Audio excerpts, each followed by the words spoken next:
Imagine you're alone in a cold, silent morgue.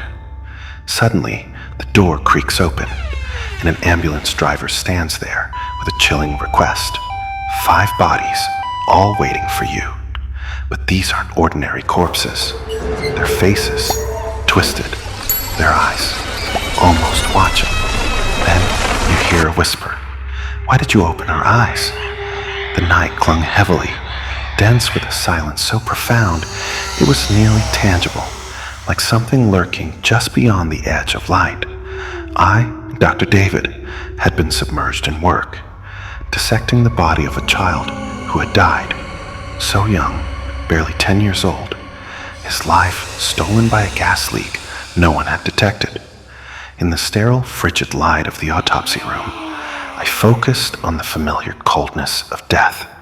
Suddenly, the door burst open, reverberating in the hollow silence.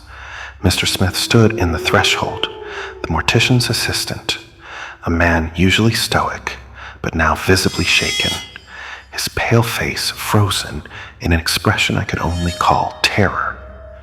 There's an ambulance outside," he whispered, as though to say it louder would unleash whatever horror lay behind his words. "They're waiting for your signature to receive a new body." Strange, I thought, unusual even for such requests to come directly to me, especially at this hour. But there was something about Mr. Smith's face, some pallor of dread that struck a nerve.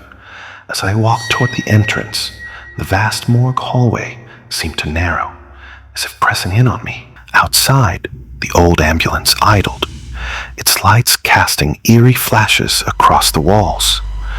A shadow lingered near its open doors, and it wasn't until I approached that I noticed the driver, hunched, face obscured by darkness, with an air that made the hairs on my neck prickle.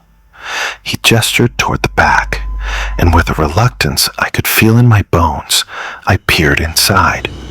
5 bodies lay there, all strapped to gurneys, each covered meticulously with a white sheet. 5 bodies. My mind raced. 5 deaths in one night. The air was charged, tense, as if something ominous waited in silence, pressing down on us all. After signing the necessary paperwork, I ordered Mr. Smith to bring each body into the morgue, one by one. We worked in silence, only the cold whir of machinery accompanying us as we wheeled in the final corpse. I felt compelled to lift the sheet, something tugging at me, demanding I see what lay beneath. The first body, woman, no more than 30. Her face was ashen, her mouth fixed in a faint, mocking grin. Her eyes, though closed, felt as if they were watching, waiting. I shuddered but forced myself to continue. One by one, I revealed the faces beneath the sheets. All bore the same frozen, sinister expression. The room grew colder, the silence thicker. Shadows seemed to dance across the walls, crawling into every corner, as if alive. Then, a low sound, a whisper. It grew louder, forming words that slithered through the air, chilling me to the core. "Why did you open our eyes?" I stumbled back, heart pounding. The bodies, their faces twisted, their eyes, once closed, now stared at me, accusing, unblinking. Mr. Smith stood paralyzed, his expression mirroring the horror clawing at my chest. Then the lights flickered. Darkness surged and swallowed the room. The last thing I saw was one of the bodies, a child, the same 10-year-old from earlier.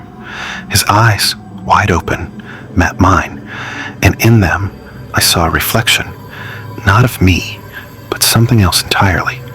A force, a presence that lay waiting, lurking beneath the shroud of death. And then, just as suddenly, the lights returned.